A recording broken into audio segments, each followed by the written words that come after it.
So since Oh yeah, it may not be.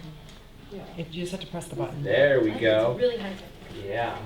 So since you've talked to everybody already, I guess I don't really have to introduce Francesca, but it's my joy to introduce Francesca Kempfer from Lutheran Social Services of Wisconsin and the Upper Peninsula. Is that the longest name of any of the branches of Lutheran Social Services? It has to be. You are the director of advancement. Is that right? And you're here to tell us a little bit more about what Lutheran Social Services is up to, and also how that continues to change. As a both kind of a church-adjacent organization, but also a government-adjacent organization. And as things change in our country, that affects LSS. So I'm looking forward to hearing more about all the good work that LSS is up to. Thank you for being here, and thank you all for coming to listen as well. Thank you so much. You're so kind. I am so pleased to be here, and I said it in my little talk, but every ELCA church that I visited in my a few months here has been so incredibly welcoming and kind and willing to listen. I see hearts filled with empathy. Everybody's always asking, oh yeah, I'm supposed to be on this. Do they need? I was going to do that when I was officially talking. How's that? Do you need anything? Thank you for being here. And so I just want to take a moment to appreciate your community, and you have a really special one. I'm going to be talking about our refugee resettlement program. By way of setup, I'm going to play you a short video, but first I'll let you know that it's one program among many at LSS of Wisconsin and Upper Michigan. So we are one of the lucky LSS organizations in that we have numerous programs and services, diverse programs and services. So while the refugee resettlement program is really under threat, of potentially even closing down, that's a small portion of our services to our two-state reach. So that's good for us as a whole. Other LSSs and other organizations have refugees as a much bigger part of their budget. And so as I give this presentation, let you know what's going on with our refugee program, know that LSS as a whole here in your community should be financially stable. And please pray for those others that, if this is their whole business, because it's really up in the air right now. I'm going to play a video. It's very short, 1 minute, 7 seconds. And I probably will want to turn it up, so I might start it over, but let me know what you think. Refugees are not strangers. They're your dental hygienist. They own your favorite pizza shop. They cut your hair. They stock the shelf. One more time. Refugees are not strangers. They're your dental hygienist. They own your favorite pizza shop. They cut your hair. They stock the shelves at your grocery store. They drive your kid's school bus. They check your vitals at the doctor's office. Before that, they waited. Refugees might not tell you this, but before they got here, they fled for their lives into an exhaustive, bureaucratic limbo.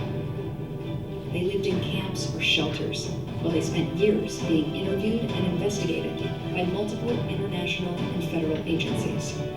They were given no choice to leave, and no choice where to go. But they never lost hope. Not hope that they might be rescued. Hope that someone, somewhere, might give a stranger a chance to become their neighbor. Let that someone be you. Learn how you can help at lsswis.org. Apple cider vinegar does to your liver? No, I don't know. I don't want to know. And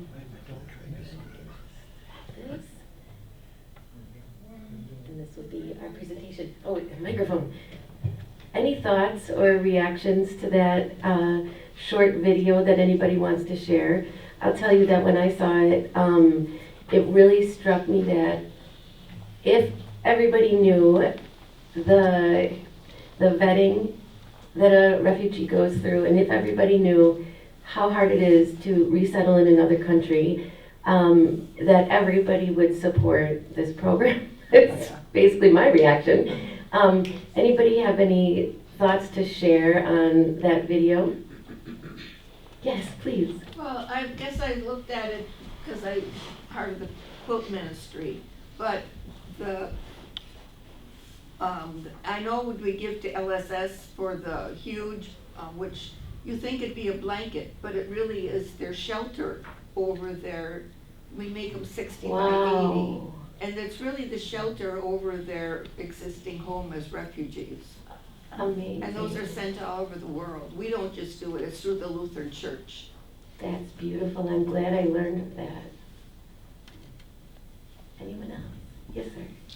We had a lady that spoke to us last fall from Palestine. And one of the laws in Israel, if you leave Palestine, you can't come back. And she's in the United States, but she is still a Palestinian person.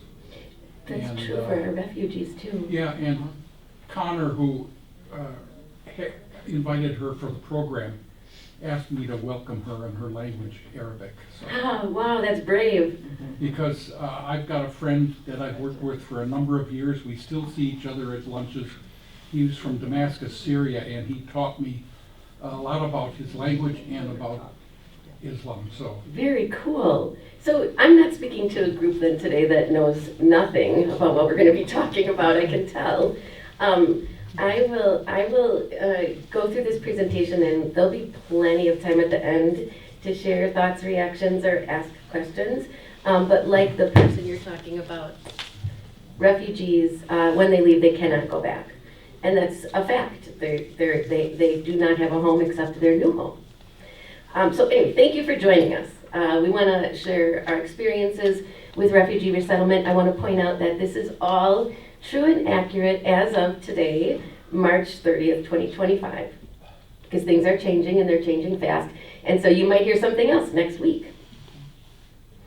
And you'll say, that's not what Francesca told me, and it's probably because things are changing.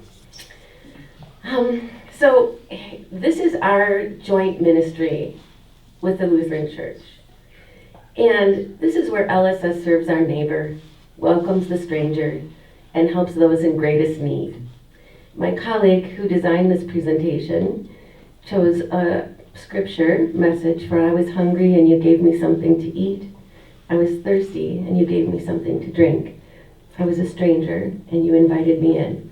And I think that's just perfect when it relates to our refugee resettlement program. As I shared with some folks earlier, this is just one program of many, but I'm really going to dig in deep here. So first, what are refugees? And for those of you that know a lot of this, just be patient, but I'm going to give you all the facts and hope that you really come away understanding and appreciating this program. So refugees are distinctly different from asylees and immigrants.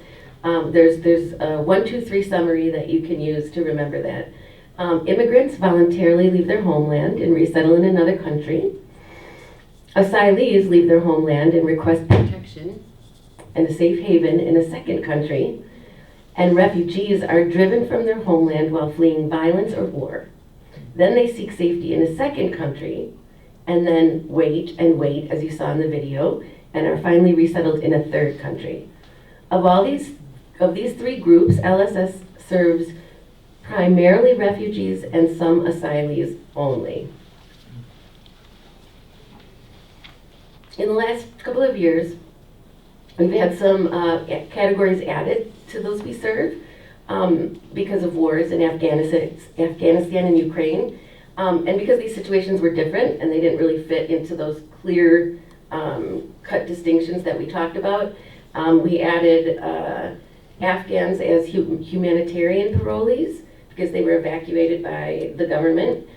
These were typically people that were helping the U.S. during the time of war and through the conflict. And then due to the war in Ukraine, there's another category added, temporary protected status, And for them, their government is still there to protect them, but it was too dangerous for them to stay. So our, oops, I didn't mean to do that.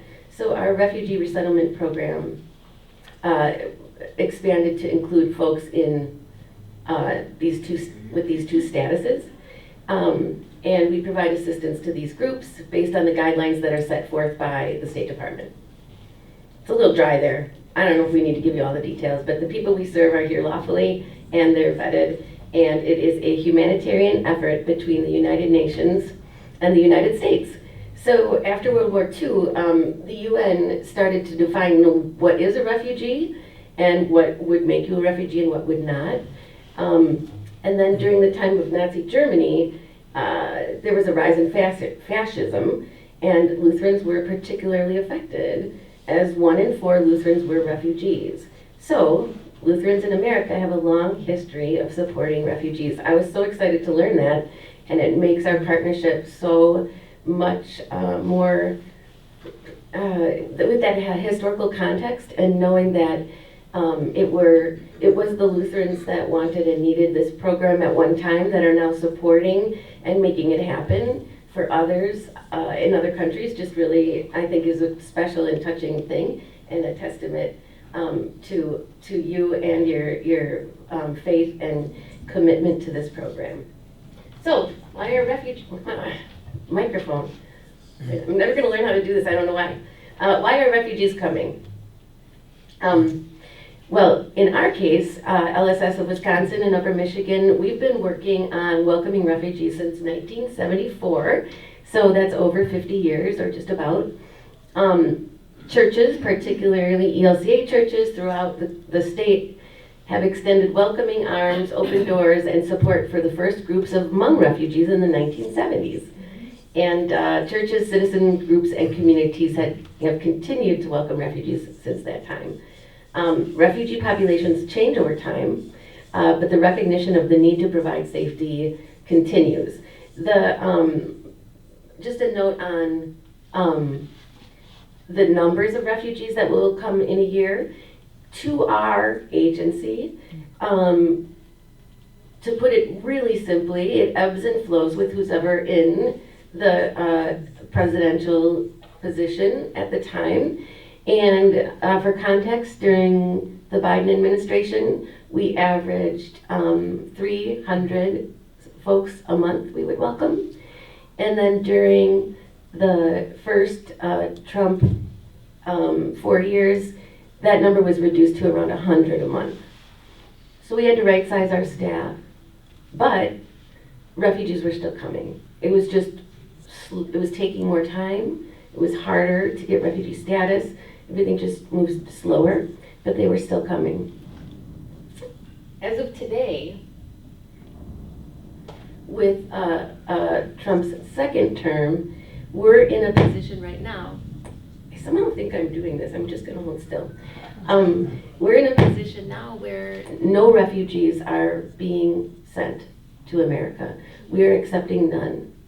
Now, in our program, we serve the newly arrived refugee for 90 days in a very, very high impact way. That means finding a place to live, getting the kids in schools, figuring out transportation, getting English as second language classes, furniture, food, I mean, you name it. So it's pretty intense service work for 90 days is what our staff is doing. But then refugees have up to 5 years, and nobody really tracks that 5 years. Refugees can come back and sort of drop in with needs, and we will serve them. So if they have an issue, and most of that's, hey, can you help me get connected or reconnected to such and such a service?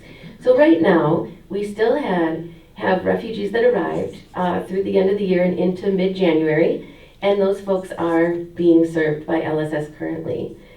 However, we're not getting paid for that work. It's just happening. So the federal government decided we're not sending refugees. We hope to receive payment for the services that we have provided. That's still TBD. But luckily we're a large agency with some resources, and we've been told by the end of April we'll know more. Will we start to receive refugees, and much like in the lower amounts back in 2017-18, or is this program going away? So if you could keep in your prayers the program, the folks that are waiting to find out if they will be able to resettle in the United States, because they really could use our support.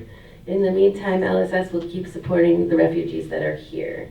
I went long on that slide. I bet it's all in another slide, but I'd rather speak a little less formally. Okay, so the journey is not easy. I mentioned this. You get to a UN office. You undergo intensive interviews by the UN to finally earn your refugee status. Many do not get it for whatever reason. They're not allowed. So it's tough to get refugee status.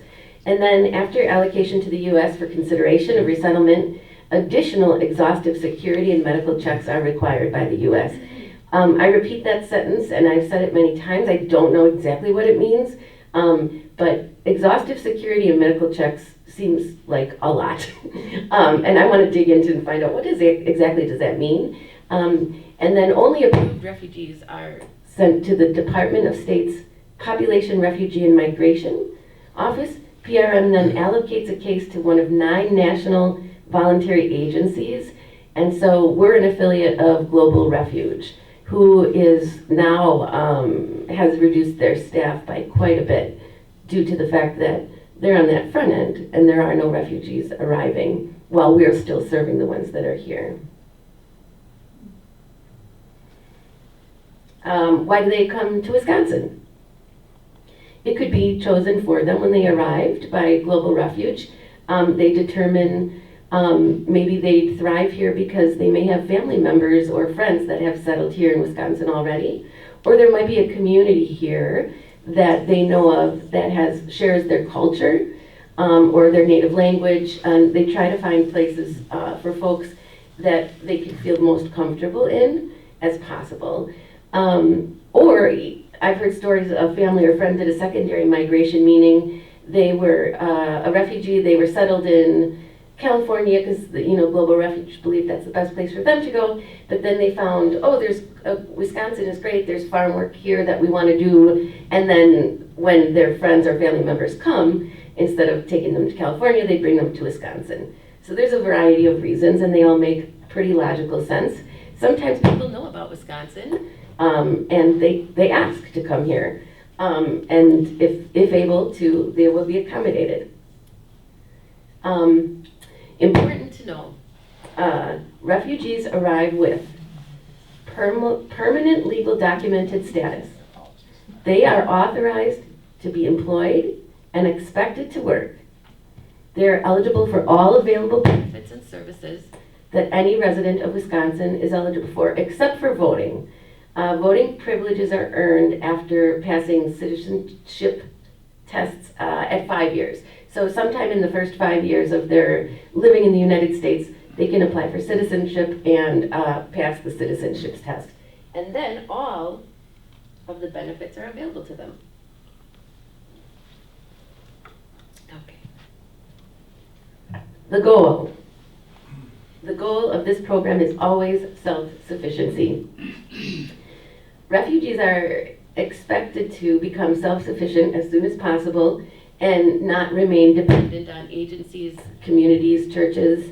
And what does that mean? That means the kids are going to school, adults are working, paying their own expenses, getting places by themselves, transportation, shopping independently, knowing how to ask questions, learning English, obeying all the laws and guidelines expected of all residents in Wisconsin and the U.S. And they will tell you that they are in a hurry to get reestablished. After waiting and finally finding a home, they don't want to be sitting around waiting anymore. They want to be working, and they want to be self-sufficient. I believe each refugee is given $1,200, and that's that. And then they come to an agency like ours, who receives or received payment from the federal government to help them. And I think that's also $1,200 per person. And within that 30-day time period, that self-sufficiency goal is most often met. This next slide is a little complicated, and I'm not going to go through it. You can find it on our website, but it just shows you the many parts of welcoming a new refugee that we take during the first 90 days, as I was talking about before. So, that's the guideline, and, right from prep for arrival and meeting them at the airport to their first home visit to all of the things we talked about. And so it's a really intense process, and we tailor it to fit the needs of each refugee. Oops, why do I keep doing that? So people say, why do we want to welcome refugees? And aside from the belief that LSS and many of you share of the infinite worth of every human being, and that people deserve safety and security, besides that, refugees make the United States a stronger place.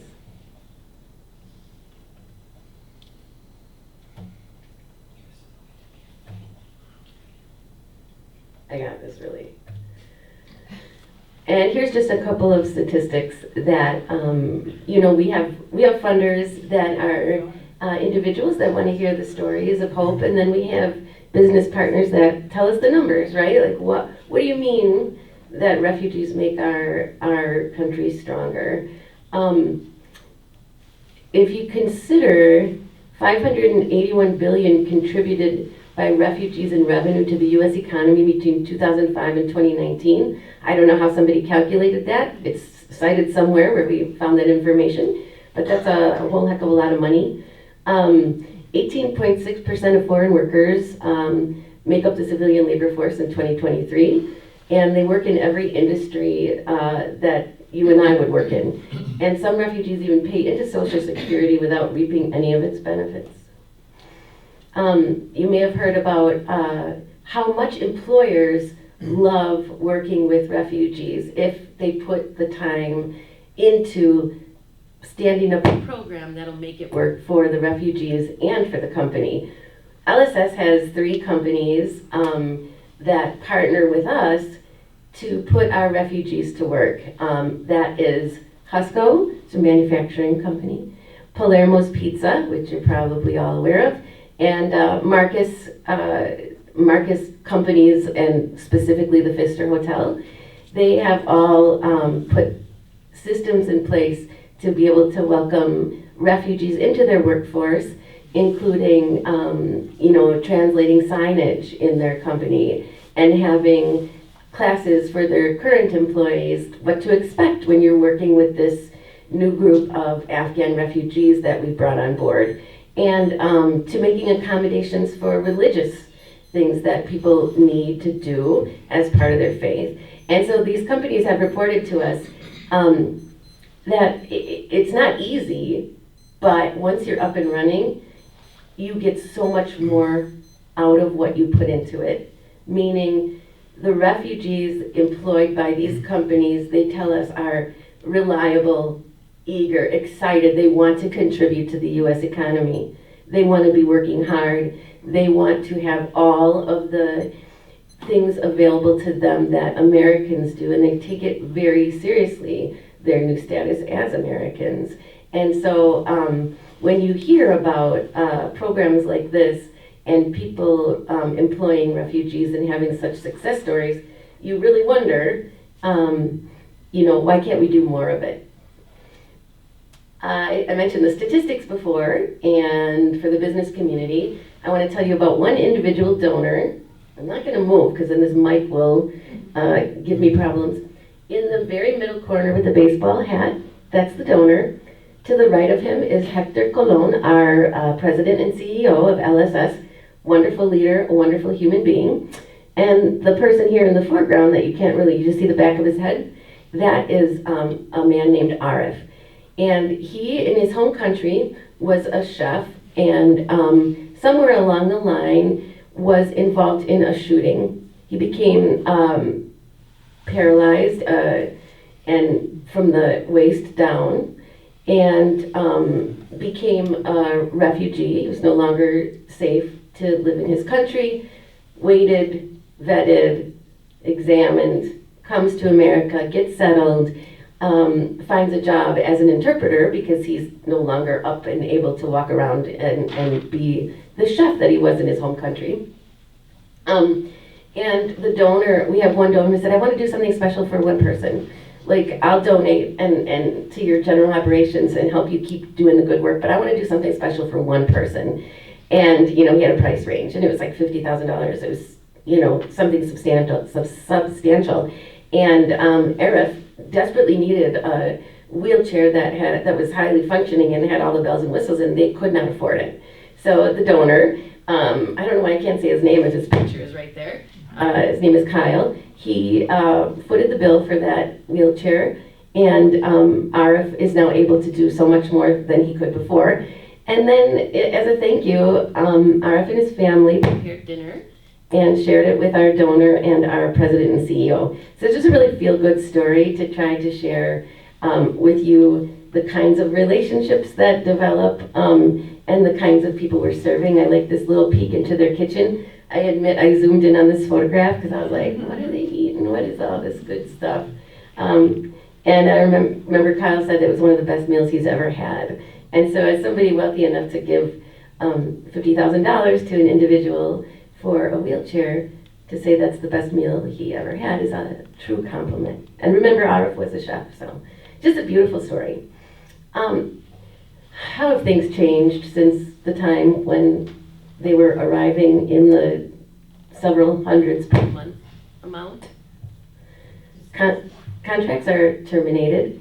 An executive order in January said, no new refugees are coming into your program. You're not getting any more funding, including funding for the refugees that had already come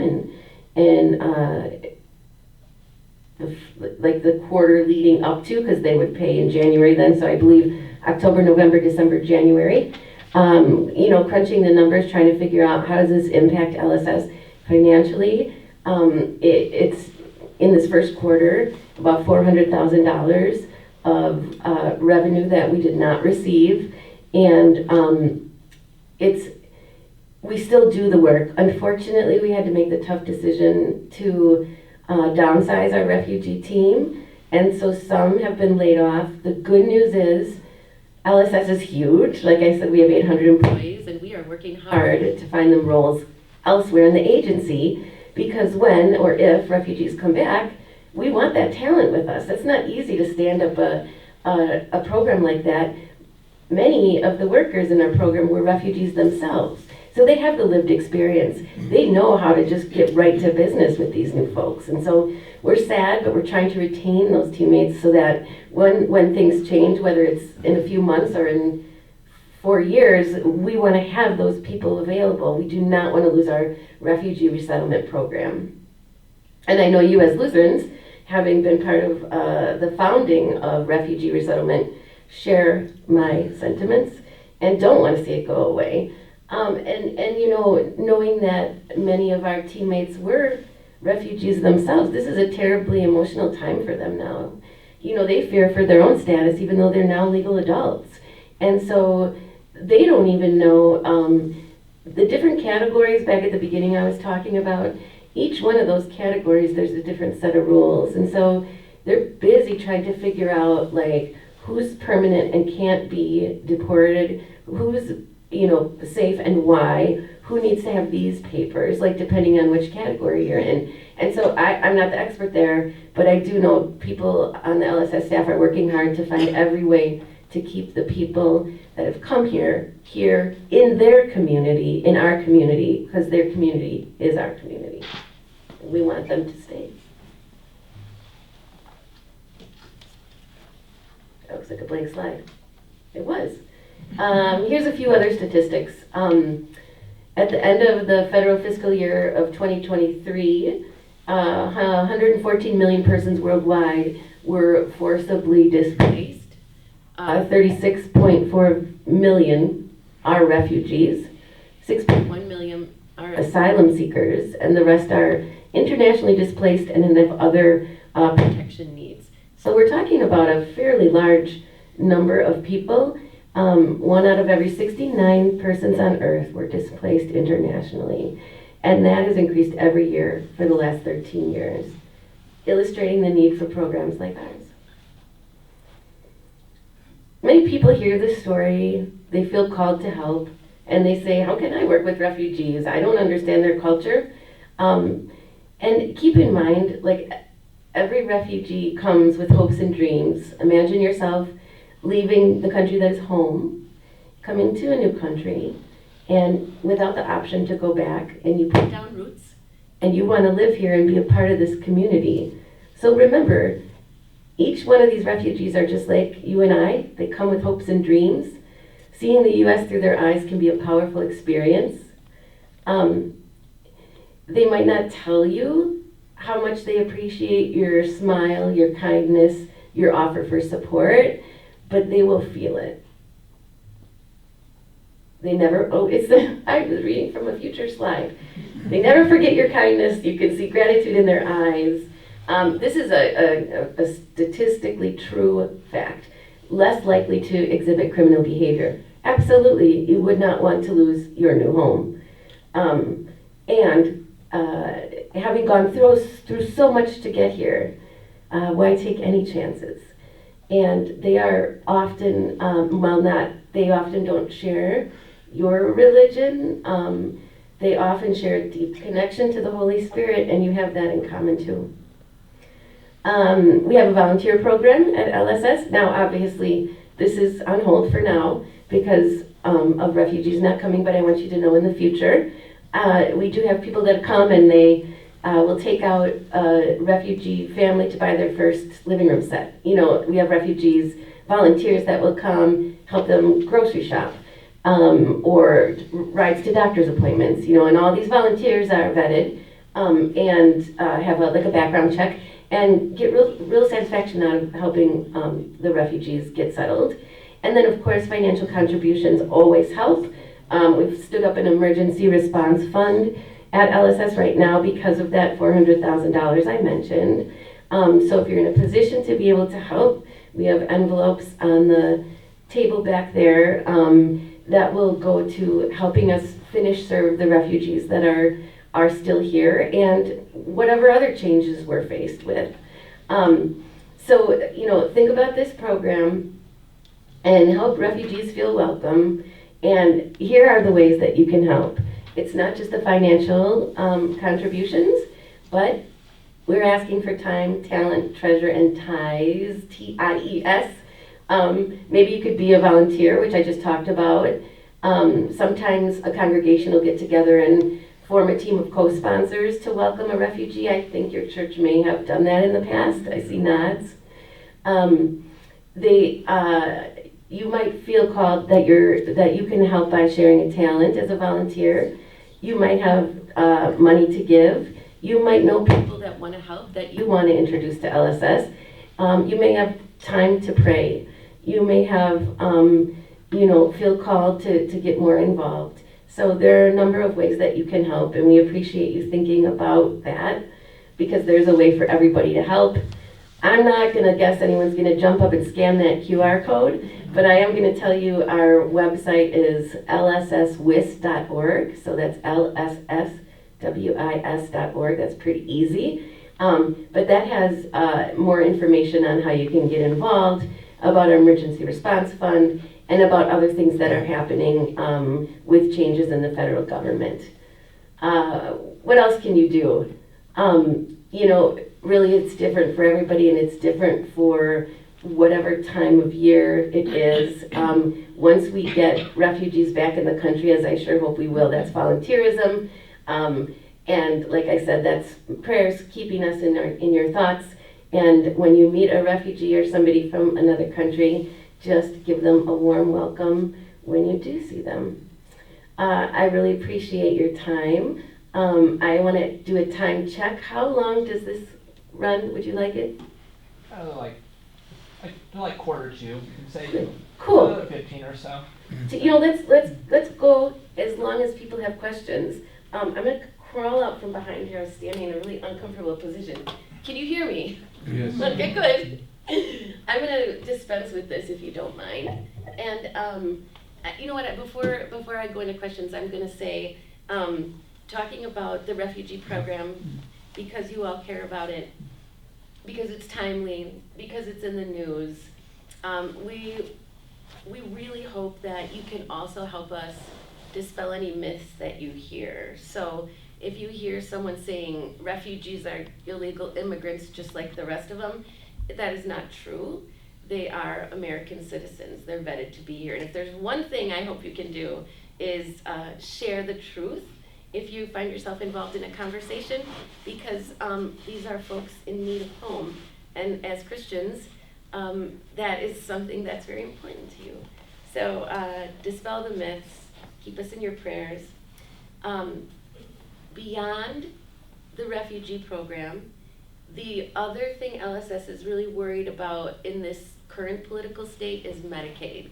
So before I answer questions, I'm just going to do a plug for Medicaid and calling your legislators and asking them to leave it alone, because we serve 30,000 people a year, and it's estimated that 40% of them rely on Medicaid, and I imagine some of you in the room do, or have people in your lives that do. It's an extremely important program, and it's been threatened. So the one thing you can do there is read up on it, watch it, and if you are inclined, call your lawmakers. There's tons of resources online where you can find out ways to call to get hooked up. I've been told emails don't work. You gotta pick up that phone and really talk to either a staffer or that person yourself.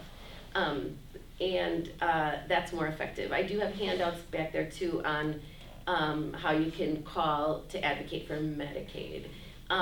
I personally think it's going to be okay. I think that they might change some of the rules a little bit. It might be harder to get. Maybe you'll have to, your income will have to be a little bit lower, but I really believe Medicaid will stand. And I believe that because there's a lot of people dependent on it, and there's a lot of people out there fighting for it. So that was my little side on Medicare.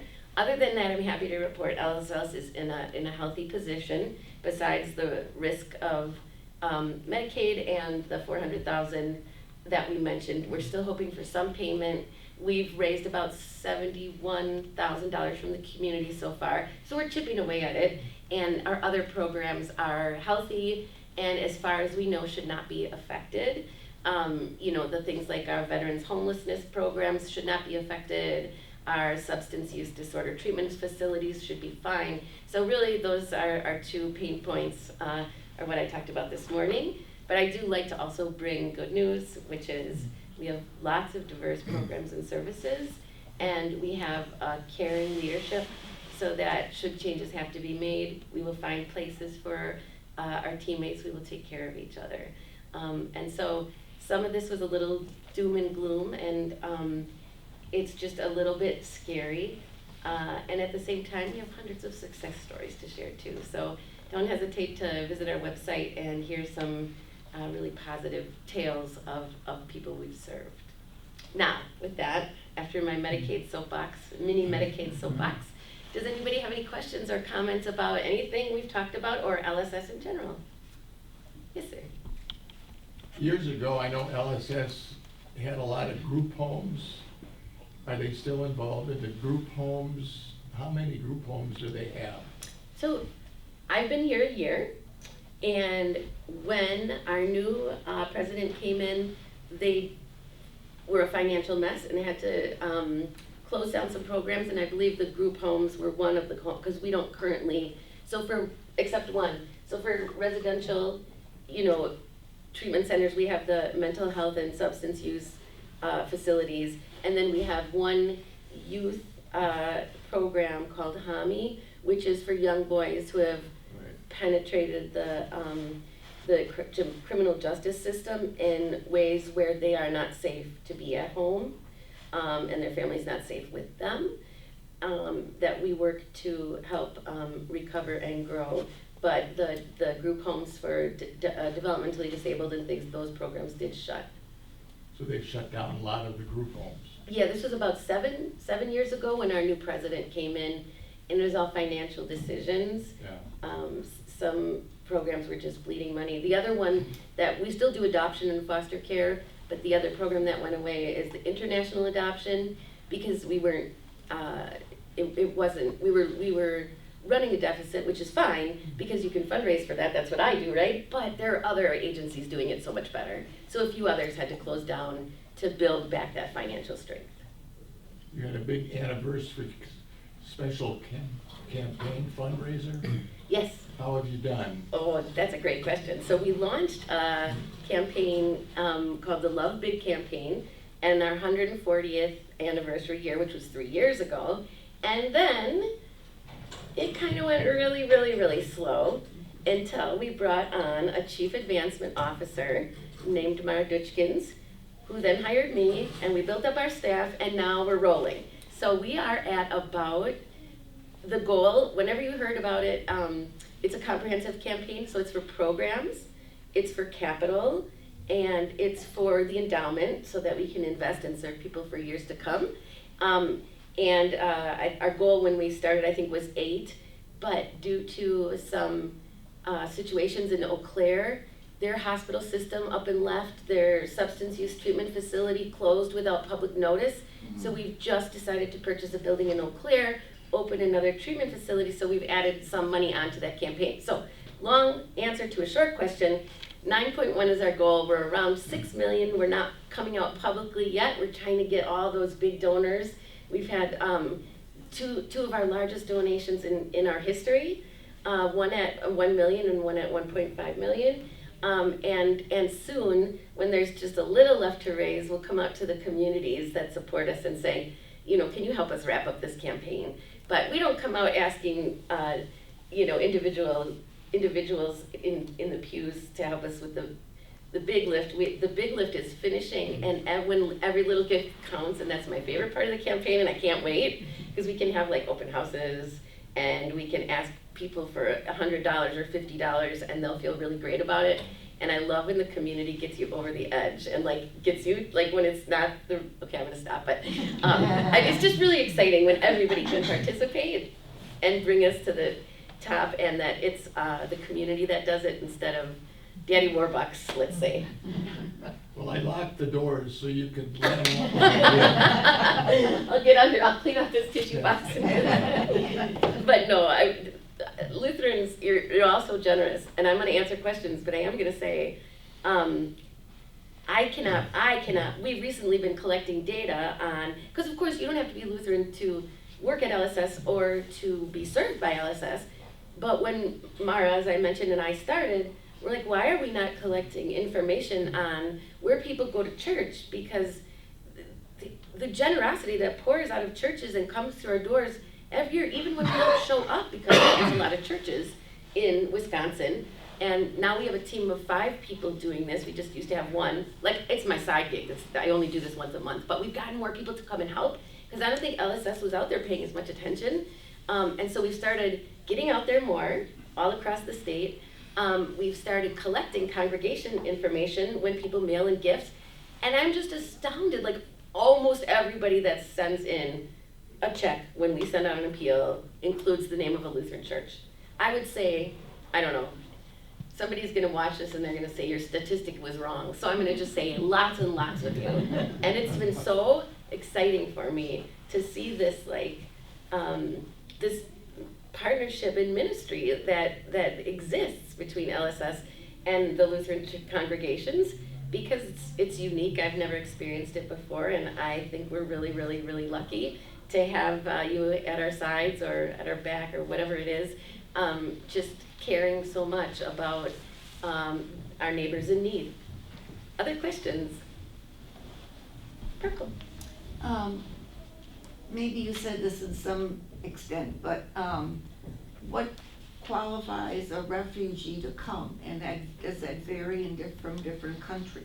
You're exactly right. It varies from different countries.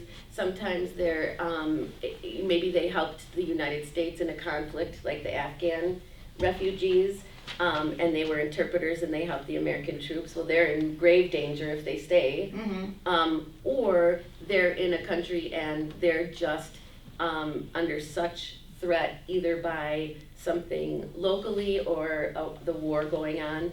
And I think some are individual circumstances where maybe there's something personally. Sounds like LSS now is taking on some of that, so it isn't such a burden for the sponsors. Yes, I think that, what I've heard, again, I'm a year in, I heard that during the Afghan crisis a couple years ago, when there was just so many coming, that LSS needed to call on volunteers and churches to help, and it was so overwhelming and difficult to stay organized that LSS did push a lot of the work on to volunteers. We had to, because people were coming fast and furious. And I think that taught us then that yes, you could utilize volunteers, but build up your internal infrastructure so that volunteers, you can have a balance. And so probably if you chose to, if refugees